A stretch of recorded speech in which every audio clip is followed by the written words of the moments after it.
Some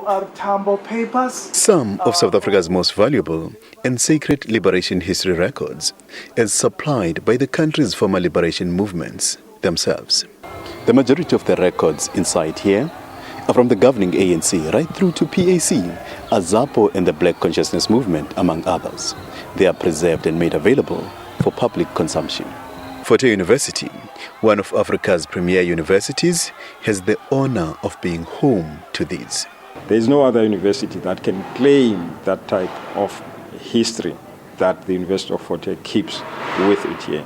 And these archives are not just archives that are dead, it's living archives where interaction is going on with these organizations to continue giving this and the knowledge that is there to be utilized as much as possible. The records present a most valuable and extraordinary educational heritage, a haven for researchers and writers of the country's tough liberation path. There's a lot of traffic, in particular by the internationals. You know, in fact, just before you arrived there, I was responding to 5 people, one from Canada, another one from Italy. They are requesting to come here. The university has embarked on an aggressive drive to digitize and modernize these delicate documents. Some handwritten letters and audiovisual tapes put into modern-day technology, opening the minds of consumers and those responsible for preservation alike. Working with these documents, yes, I do appreciate it because I'm learning so much things that I didn't even know. I did history in high school, but I didn't know some of the work that I see now. The names of the women who played a role during the struggle are not there. They're not mentioned. Is it something you picked up from this? Yes. And I think as women we should stand up for ourselves and do something about it because we can't keep quiet. When all this hard work is done, it will ensure that these liberation records are available for generations to come and are also easily accessible on the internet for researchers to use at the comfort of their own spaces.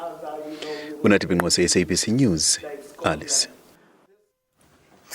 Now, the build-up to the much-anticipated centenary celebrations of the University of Fort Hare reaches its climax today with the Z.K. Matthews Memorial Lecture. The iconic African university celebrates completing 100 years of academic excellence, and it was formed on this day back in 1916 as the South African Native College, later renamed the University of Fort Hare. It quickly established itself as a leading African university, attracting students from all across Africa. Let's now cross over to Unathi, who you just saw filing that report for us. He's standing just outside Fort Hare University. Unathi, a very, very good morning to you. Talk to us a little bit more about what's going to be happening today. Thank you, Leanne, and thank you 100 times. Indeed, we are coming to you live from the iconic Fort Hare University, and indeed the day has come. Fort Hare University is officially 100 years today. It is an institution with a very, very proud issue, one of the leading African institutions, ranked among some of the best institutions in the continent. I mean, you'd count it alongside your Rhodes University, your Makerere University in Uganda. It is an institution that has produced quite a number of African leaders, and it continues to do that. Some of its leaders have gone on to be trailblazing figures in politics, business, law, you name it. And which other institution has the proud history and honor of having produced no less than 5 heads of state? I mean, you'd count among them President Robert Mugabe of Zimbabwe, our very own Nelson Mandela, the first democratically elected South African president. He is among those who have been produced through this institution. But a lot of people will be wondering, was this institution perhaps an institution for men? But the honest truth is that it was not. There are a lot of women who came through the doors of this institution and went on to be trailblazers also and made a meaningful contribution. And I do have an honor of being joined by one such lady who went through this institution and is doing some waves all across the country. Ma'am, a very good morning to you and a welcome to this broadcast. Just for record, let's get your name and surname and the work that you do now. Good morning to you. My name is Ntsiki Phakade. I'm an attorney. I have a practice that's in East London, and I specialize in labor and commercial law. And I thank Fort Hare for that, because the very foundation of my education and academic achievements was basically from this university. All right, ma'am, this institution is turning 100 years today. I'm sure it's a proud moment for you. Tell me, how do you feel about that? Well, University of Fort Hare turning 100 years, that invokes a lot of emotion, but also coupled with a lot of pride. I started at this university in 1990, and that was like almost 3 years after Governor Mbeki was released from prison. So there was a lot of hype around political awareness, and there was an expectation that also Nelson Mandela would be coming out of prison.